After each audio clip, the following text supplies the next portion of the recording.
आज की ये जो रिपोर्ट है बहुत अहम रिपोर्ट होने वाली है, क्योंकि इसमें 4 अहम खबरें निकलकर आज सामने आई हैं।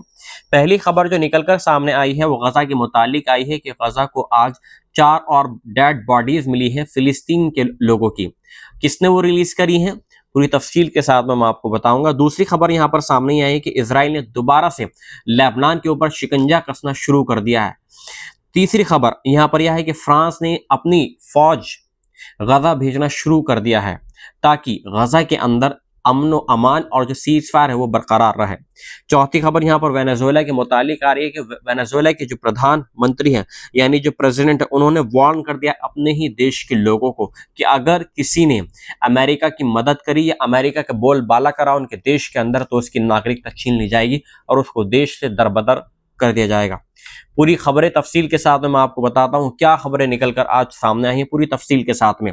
पहली खबर यहां पर गजा के मुतालिक जो 30 जो डेड बॉडीज मिली है फिलिस्तीन के लोगों की। Tensions remain high in Gaza as Nasser hospital in Khan Younis announced it has received 30 more bodies of Palestinians released by through the Red Cross society की तरफ से जो 30 और डेड बॉडीज मिली हैं फिलिस्तीन के लोगों की, आज गजा के अंदर वो पहुंच चुकी हैं और ये बदले की कार्रवाई हुई है। इसमें पहले जो 20 जो डेड बॉडीज थी हमास ने उनको रिलीज करा, फिर इसके बदले में 30 और मतलब ये कि डेड बॉडीज मिली है फिलिस्तीन के लोगों की। और जब ये डेड बॉडीज मिली है तो इनकी कंडीशन इतनी खराब हुई हुई थी कि पहचानना उनको मुश्किल हो रहा था और उनके जो हाथ थे बिल्कुल बंधे हुए थे, इतना उनको टॉर्चर किया हुआ था। Red Cross bringing the total number of returned bodies to 225 since October 14 under the ongoing ceasefire deal। ये जो सीजफायर डील हुई है 14 तारीख तक, 14 अक्टूबर तक 225 ये डेड बॉडीज मिल चुकी थी फिलिस्तीन को। According to the Gaza Health Ministry, many of bodies previously handed over showed signs of torture and abuse। जैसा भी मैंने आपको बताया था कि वही चीज यहाँ पर सामने आई है कि गजा की जो हेल्थ मिनिस्ट्री उसके हवाले से यहाँ पर बताया गया कि डेड बॉडीज की इतनी कंडीशन खराब थी, उनको टॉर्चर किया गया था, उनको मारा पीटा गया था, उनके साथ में अब्यूजिंग की गई थी, उनके हाथ बिल्कुल बांध दिए गए थे टाई से, including beatings, bound hands and facial disfigurement. उनका जो फेस था बिल्कुल खराब कर दिया गया था, पहचानना उनको इम्पॉसिबल हो रहा था। Most of them were return without names. और जब उनको वापस जो डेड बॉडीज मिली तो उनको पहचानना मुश्किल हो रहा था कि ये मतलब ये कौन बंदा है, इसका नाम क्या है। Most of them were returned without names, forcing families to identify their loved ones through clothing and physical marks। कुछ को पहचाना गया, उनके मतलब ये कि बॉडी आइडेंटिकल के जरिए, कुछ को मतलब ये है कि कुछ को कपड़ों के जरिए से उनकी फैमिलीज ने उनको पहचाना। As Gaza forensic labs remain destroyed, the exchange of bodies is part of the first phase of the ceasefire agreement। अभी गजा के अंदर जो मतलब पूरे फॉरेंसिक जो काम है, जो डेड बॉडीज एग्जामिन करने का कि ये कौन लोग हैं, जो डीएनए टेस्ट वगैरह होते हैं, वो अब वो काम इम्पॉसिबल हो गया है क्योंकि गजा के अंदर अभी जो काम जो फॉरेंसिक एक्सपर्ट्स करते हैं, जो बिल्डिंग्स वहां पर होती हैं, जो इंस्टीट्यूशंस होते हैं, इजराइल ने सबको बिल्कुल डिस्ट्रॉय कर दिया गया है। ये थी पहली खबर। दूसरी खबर यहां पर ये आई है कि Israel west military escalation in Lebanon.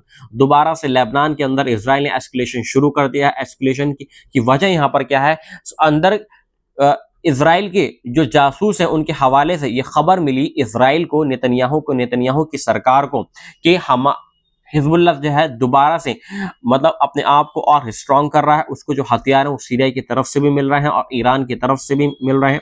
लिहाजा उसने दोबारा से आनंद फानन में जो सिक्योरिटी मीटिंग होती है, जो कैबिनेट सिक्योरिटी मीटिंग होती है, वहां पर बुलाया उन सब मिनिस्टर्स को और ये मतलब ये कि राय मशवरा हुआ। इस राय मशवरे में ये हुआ कि हमें हिजबुल्लाह को पूरी तरीके से डिसआर्म करना है, ना ही हमें जो लेबनान की आर्मी उस पर भरोसा है और ना ही हमें अमेरिका पर पूरी तरीके से भरोसा है। इस चीज के बारे में मतलब पूरा राय मशवरा हुआ और अब नेतन्याहू ने ऐलान कर दिया कि और ज्यादा एस्केलेट होंगे लेबनान के अंदर।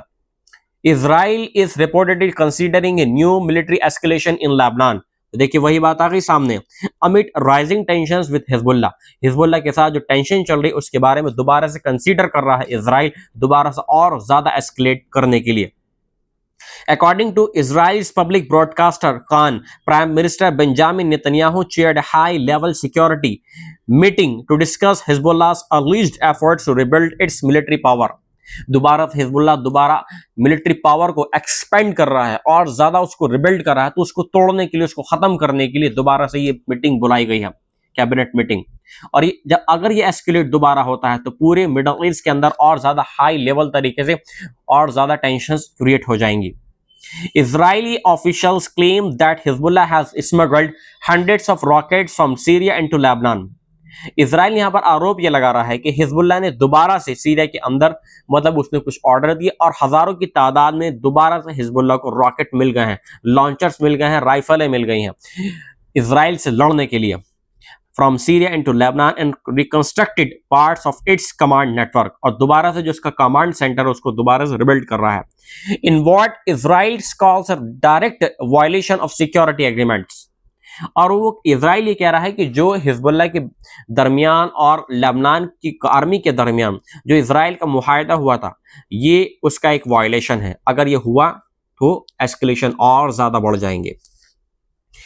दूसरी खबर यहां पर थी। तीसरी यहां पर खबर आ रही है कि फ्रांस के मुतालिक आ रही है। France sends military team to Israel for Gaza post war planning, मतलब यह है कि अब प्लान पूरी तरीके से अमली जामे में आ रहा है, जो सीज फायर का जो प्लान था, और इस प्लान के तहत पहले फेज में फ्रांस ने अपनी जो मिलिट्री उसको भेजना शुरू कर दिया है इजराइल के अंदर, ताकि जो गजा के अंदर सीज फायर को पूरी तरीके से कंट्रोल किया जा सके। If France has sent a joint team of military and civilian personnel to Israel to help plan the post-ceasefire phase in Gaza. किसकी मदद के लिए?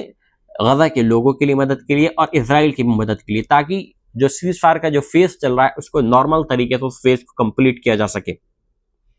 France Foreign Minister Jean-Noel Barrot confirmed that the team joined the US-led coordination center operating between Jerusalem and Tel Aviv to support the implementation of Washington's peace plan. जो Washington का जो piece plan था, जो 10 अक्टूबर में जो लागू हुआ था, इस पीस प्लान के अकॉर्डिंग फर्स्ट टाइम पहली बार इजराइल के अंदर फ्रांस ने अपनी सेना यहाँ पर भेज दी है, और जो यूएस लेड कोऑर्डिनेशन है उसके जरिए से मतलब ये है कि पूरा सिस्टम ये चलेगा, ताकि इस सीज फायर है उसको पूरी तरीके से अमली जामा में पहनाया जा सके।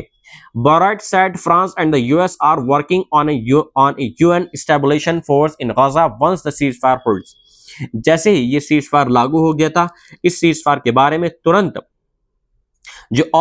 जो यूएन ने जो रेजोल्यूशन के तहत जो डिप्लॉयमेंट किया है इंटरनेशनल फौज को, मतलब कौन कौन वहां पर होगा, तो इसकी यहाँ पर शुरुआत हो गई है। पहले फेज में फ्रांस की यहाँ पर फौज आनी शुरू हो गई है। However, despite the truce reached on October 10, Israeli airstrikes have continued across Gaza. पूरे गजा के अंदर 10 अक्टूबर के बाद में ये बराबर एयर स्ट्राइक हो रही है, 100 लोगों के आसपास में लोग मर गए हैं, लेकिन अभी तक नेतन्याहू ये बोल रहा है कि हम अभी भी सीज फायर पर अटके हुए हैं, हमने सीज फायर को तोड़ा नहीं है। आप बराबर 100 लोगों को मार चुके हैं, 24 घंटे एयर स्ट्राइक हो रही है। ये सीज फायर की तौहीन नहीं तो क्या है? देखिए किस तरीके से उल्लू बना रहे हैं नेतन्याहू। और जब डोनाल्ड ट्रंप से पूछा गया तो डोनाल्ड ट्रंप कह रहे हैं कि अगर इजराइल की सिक्योरिटी का अगर कुछ होता है तो इजराइल तो बराबर अपना जवाब देने के लिए पूरी तरीके से कैपेबल है, हम उसके लिए पूरी तरीके से खड़े हुए हैं। देखिए कैसा उल्लू बना रहा है अमेरिका और इजराइल। अब इसके बाद में जो चौथी खबर यहां पर सामने निकल कर आई है वो आई है वेनेजुएला के अंदर से, क्योंकि कैरिबियन जो नेशन है, जो अमेरिका के जो पड़ोसी हैं, वहां पर भी हालात सही नहीं है। अमेरिका और यानी डोनाल्ड ट्रंप यहां पर बार बार ये ब्लेम लगा रहे हैं, ये मतलब ये एक बहाना है वहां पर बना रहे हैं वेनेजुएला की गवर्नमेंट को उखाड़ फेंकने के लिए कि वेनेजुएला जो है, जो वहां पर ड्रग्स इलीगल जो रैकेट्स है वो उनको ऑपरेट कर रहा है, और वो मतलब ये कि बोटों के जरिए, जहाजों के जरिए जो इलीगल मतलब थिंग्स हैं, जो चीजें हैं, वो अमेरिका के अंदर दाखिल हो रही है। लिहाजा उनको उनकी कमर तोड़ने के लिए बराबर वहां पर एयर स्ट्राइक हो रही है उन बोटे के ऊपर। अब कैरिबियन जो नेशन है, जो सी है, उसके आसपास में अमेरिका ने अपने मतलब जो युद्ध पोत हैं, जो वॉर प्लेस है, उनको डिप्लॉय कर दिया है। वेनेजुएला प्रेसिडेंट निकोलस मादुरो, जो वेनेजुएला के जो प्रेसिडेंट है Nicolas Maduro, have announced plans to begin a constitutional process to revoke the citizenship of individuals accused of promoting propaganda in front of a US invasion, speaking during visit to Source and Delta Amacro states। मतलब Venezuela के जो president है अब ऐसा constitution plan लेकर आने वाले हैं जिसके तहत अगर कोई उनकी सरकार के खिलाफ, ये वेनेजुएला के खिलाफ अगर कोई अमेरिका के फेवर में अगर कोई बोलता है, अगर कोई प्रोपेगेंडा फैलाता है, जैसे अभी एक प्रोपेगेंडा फैला रही थी अभी जिनको नोबेल पीस प्राइज मिला है वो वेनेजुएला की हैं और उनको बराबर मुखालिफ माना जाता है अपनी गवर्नमेंट के लिए, और वो अमेरिकन सपोर्टर है और यहाँ तक कि इजराइल की भी सपोर्ट में है। गजा के अंदर जो सब कुछ हो रहा है वो उसको सपोर्ट कर रही हैं। यहाँ पर नाम मैं भूल गया, कोई और वीडियो में मैं आपको बताऊंगा, लेकिन यहाँ पर अब वेनेजुएला ने उन लोगों को गर्दन पकड़नी शुरू कर दी है और इस कॉन्स्टिट्यूशन जो एक रिफॉर्मेशन अब होने जा रहा है वेनेजुएला के अंदर, अगर ये रिफॉर्मेशन अगर वहां पर हो गया, अगर किसी को भी अमेरिका के मतलब ये है कि एजेंडे में काम करता हुआ किसी को अगर पाएगा, उसके लिए बोलता हुआ अगर पाएगा, तो उसको मतलब वेनेजुएला के अंदर से बेदखल कर दिया जाएगा, उसको मतलब बिल्कुल उसकी नेशनलिटी को स्नैच कर लिया जाएगा, छीन लिया जाएगा। पूरी खबर आप सुनिए, अभी पूरी खबर नहीं हुई है। Maduro accused opposition leaders of conspiring with Washington to destabilize Venezuela.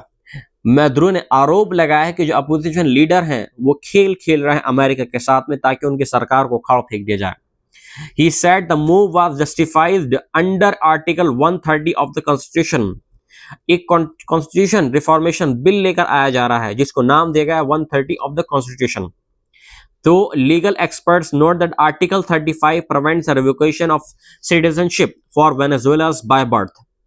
Article 35 यहाँ पर ये बोलता है कि अगर कोई बोलता है तो रिवोकेशन है सिटीजनशिप फॉर वेनेजुएलास बर्थ, अगर कोई बाय बर्थ कोई वेनेजुएला का अगर नागरिक है तो आर्टिकल 35 ये बोलता है कि उसको गवर्नमेंट को रोक सकता है कि वो उसकी सिटीजनशिप ना छीने। लेकिन अब अगर ये कॉन्स्टिट्यूशन रिफॉर्मेशन अगर हो गया, आर्टिकल 30 अगर वहां पर अगर आ गया, तो पूरा हक हो जाएगा गवर्नमेंट को, पुलिस को, कि वो आसानी से किसी की भी गर्दन पकड़ सकते हैं। Maduro also slashed out at the government of Trinidad and Tobago, और उन्होंने ये भी आरोप लगाया है ट्रिनिदाद और टोबैगो के ऊपर कि accusing it of submitting to US interest. वो जो उसके पड़ोसी देश हैं ट्रिनिदाद एंड टोबैगो, ये दो देश हैं, दो नेशन हैं, वहां पर यूएन की जो यूनाइटेड स्टेट की जो मिलिट्री है उसकी बहुत ज्यादा वहां पर मौजूदगी है इन दो नेशन के अंदर। And claim that his security forces had foiled A CIA orchestrated false flag attack mean to target US warships near Trinidad and Tobago and blame Venezuela for the incident। मतलब एक CIA का officer था, उन्होंने कोई attack करा America की किसी worship के ऊपर नियर ट्रिनिदाद, और उसका जो ब्लेम है वो वेनेजुएला के ऊपर लगा, बट वेनेजुएला ने वो सब कुछ नहीं किया था। The fiery remarks come amid rising regional tensions and growing concerns about Venezuela democratic and human rights record। आज की खबर थी वेनेजुएला की तरफ से और जो 4 जो नेशन है उनकी बिहाफ पर। मिलता हूं मैं आपसे एक नई रिपोर्ट के साथ में। जय हिंद।